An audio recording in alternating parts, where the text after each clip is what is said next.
Brittney Grine released, but she was traded. Why do I have a feeling if President Trump were in office, it would have been handled so much better? If I were, being held, but if you told me we're going to release you for this guy, I would maybe say, you know what? Let me stay a little bit longer. Keep working on that negotiation. Let's see if we can find something a little bit more level. What you just said is one of the most insanely idiotic things I have ever heard. Just when you think Kari Lake couldn't say anything worse, she sets up that heavily filtered Zoom backdrop and she just lets it fly. If she's not spewing outright lies and disinformation on the election that she lost. I want to tell the people out there, Joe, it's easy when you've seen something like this and you see it time and time again. And we had election workers, we had poll workers out there, we had attorneys, and then to see as the basically election day system broke down. I wish that somebody would say, you know what? Arrest me then. I don't care. We need people with courage to say, class what felony? Go ahead, go for it. Arrest me. And which, by the way, in a hilarious moment, cited as her concrete evidence the fact that people were not allowed to vote because they showed up after the polls closed. We have serious problems with the way our elections are run. Let me just read from some affidavits of people who were taking part in election day voting, which was a massive number of Republicans and independents who showed up.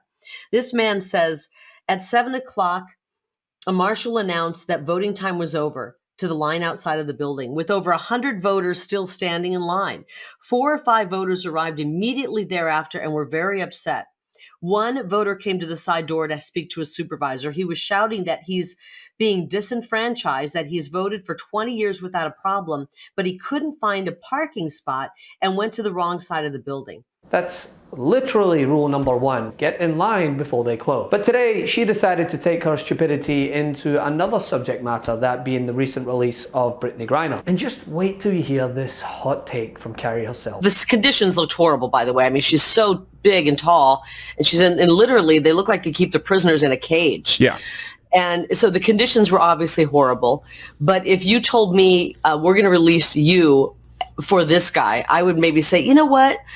Let me stay a little bit longer. Keep working on that negotiation. Let's see if we can find something a little bit more level. At no point in your rambling, incoherent response were you even close to anything that could be considered a rational thought. So, according to the mega MAGA election-denying conspiracy theorist, she reckons that Grine, who is being held captive on minor weed-related offences, should have offered to stay put after Biden had arranged her release. Now, this being Kari Lake's opinion, not from a Russian prison cell, but from the very comfort of her home, and that heavily filtered Zoom backdrop. But all she's doing is echoing this rhetoric that's going around that claims that Biden is at fault for not orchestrating the release of Marine Paul Whelan, who was convicted of espionage. Just what happened yesterday, this bizarre prisoner swap that clearly was in the benefit of Russia is another example of why we need to investigate to see if, in fact, this administration is compromised. So we're never going to have 100% support. And, there's always a Sununu or a Romney pouring cold water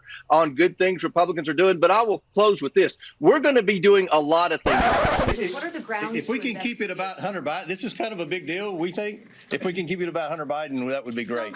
Yeah. And by the way, to those complaining, their precious cult leader was president in 2018 when Whelan was held. Yet they're quiet on why Trump didn't orchestrate a release or prisoner swap, despite being Putin's best mate. But this isn't surprising. Kari Lake takes her talking points from the echo chambers of the far right. It's what got her that loss that she still can't accept in the first place. Operational control of our border. Well, DHS says that less than 1% of migrants encountered at the border have a criminal record. Dana, I'm going to have to disagree with you on that figure you just put out. We have 1 million gotaways. These are people who are intentionally entering this country, mainly through the Tucson sector, and we don't know what their background is. There's a reason they're trying to get in unnoticed. It's because they have a criminal background, and they are coming into this country. We know that they have tracked down terrorists. They've tracked down people wanted for murder. You can go to the Customs and Border Patrol site, and you'll see we've got murderers coming in. We have people with raps, with a rape record,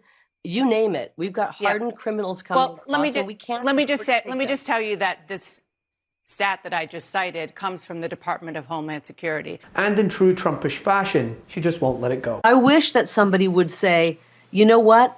Arrest me then. I don't care. We need people with courage to say, class what felony? Go ahead, go for it. Arrest me, because this is a botched election and you're disenfranchising the folks in Mojave County when you allow this kind of an election in Maricopa County to stand. MeidasTouch is unapologetically pro-democracy. And look, we know you are too. So please make sure you check out our best-selling shirt and our best-selling gear, the unapologetically pro-democracy gear. And hey, while you're at it, make sure you check out my favorite shirt and one of our most famous designs, It Wasn't Rigged, You're Just a Loser, at store.meidastouch.com. That's store.meidastouch.com.